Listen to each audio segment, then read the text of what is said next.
Today's technical briefing is presented in partnership with Moldart. Short-cycle lamination, or SCL, operates inside a volatile manufacturing window of just 15 to 30 seconds.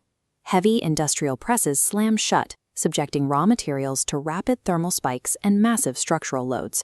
Within this microscopic timeframe, mechanical pressure, polymer curing kinetics, and thermal transfer must align with near-perfect precision to yield a viable product. Pure mechanical engineering of these press machines has hit a theoretical ceiling. Physical components can only close so fast, and mechanical tolerances alone are no longer enough to further reduce surface defects.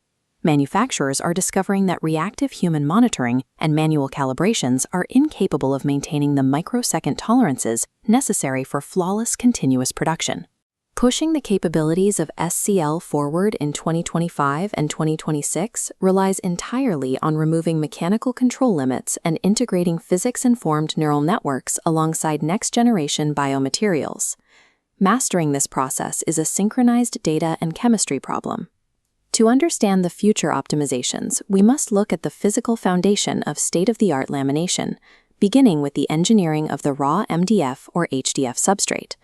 This 2D graph outlines the vertical density profile required for a high-gloss, pitless surface, an M-shaped profile. To hit this target, outer faces must reach a peak density over 900 kilograms per cubic meter, while the core retains a lighter mass. Achieving this density curve requires step closure pressing. Platens close rapidly to 120 to 140% of final thickness, pause, then make a slow final closure. This forces high-density faces to lock before the lighter core compresses. However, establishing this intense physical lock serves no purpose if the mechanical timing fails to align with the shifting chemical state of the adhesive. The substrate density profile acts as a rigid physical prerequisite, dictating exactly when the subsequent chemical reactions must occur. Once the physical press closes, the timing is entirely dictated by the behavior of melamine formaldehyde resin. This in situ FTIR spectroscopy line graph tracks the rapid curing process, breaking the 15-second cycle down into 5 distinct thermal phases. Between 60 and 110 degrees Celsius, the resin enters phase 2, forming its initial flexible network. The critical moment occurs during a sharp transition into a temperature window of 110 to 130 degrees Celsius. This stage is phase 3, or the clear point, where the chemical structure locks into a rigid ether cross-linked network. The mechanical step closure we detailed must synchronize exactly with the arrival of this phase 3 clear point. If the physical closure of the platens and the chemical hardening of the resin are misaligned by even a fraction of a second, the structural integrity of the board fails completely. Triggering these exact chemical phases on time requires highly controlled heat transfer. This cross-section shows the thermal interface of a modern production line using advanced copper silicone composite cushion pads. The interior consists of 11 to 15 bunched copper wires designed to dump heat rapidly, surrounded by high-fatigue European silicone flexing to provide pressure compensation. These composite pads exist specifically to stop visual defects like orange peel textures and cloudy surface finishes from forming on the laminate. Both of those visual defects stem from the same physical failure: uneven thermal gradients moving across the surface of the board during the pressing cycle. Physical pads have reached high optimization standards, but verifying their effectiveness still requires operators to visually inspect the finished plates as they exit the line. Eliminating the remaining physical micro-defects requires completely upgrading the sensory input and processing logic of the entire production line.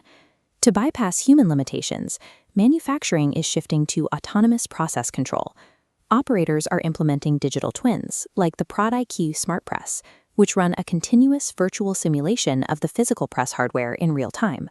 The AI continuously reads the exact moisture and density of the incoming raw board, predicting and adjusting precise temperature and pressure outputs required before the press even touches the material. Real-world applications of these predictive adjustments are reporting overall efficiency gains between 10 and 15%. Inspection protocols are also receiving major upgrades via YOLO V8 and transformer-based vision AI models deployed directly on the line. These localized vision models identify surface defects down to 0.1 millimeters while inspecting laminate plates moving at production speeds of 100 units per minute. Reactive visual checks are obsolete. Predictive automated defect elimination is the new baseline standard. Standard data-driven AI models carry a major operational flaw. When they ingest the incomplete or noisy sensor data common in heavy industrial environments, their outputs become unreliable. This flowchart illustrates the solution: physics-informed neural networks, or PINs. Instead of relying entirely on raw data to guess outcomes, PIN architectures permanently embed actual physical laws, specifically thermodynamics and fluid mechanics, straight into the algorithm itself. In SCL environments, researchers use these networks to model the highly complex dynamics of laminate bending and internal resin flow. Because the model is constrained by hard physical rules, it accurately calculates and predicts defects even when the immediate sensor data from the line is noisy or missing. PINs do not merely identify correlation in data, they actively compute the physical laws governing lamination. With the logic and mechanics optimized, the final research frontier targets the substitution of petroleum-based chemistry and standard thermal pads. Development is rapidly scaling toward bio-based adhesives, largely through new lignin phenylation techniques. By utilizing new chemical grafting strategies, industrial lignin, a heavy byproduct of the paper industry, is made highly reactive, successfully replacing up to 50% of the petroleum components used in standard wood adhesives. This split-screen graphic details further modifications.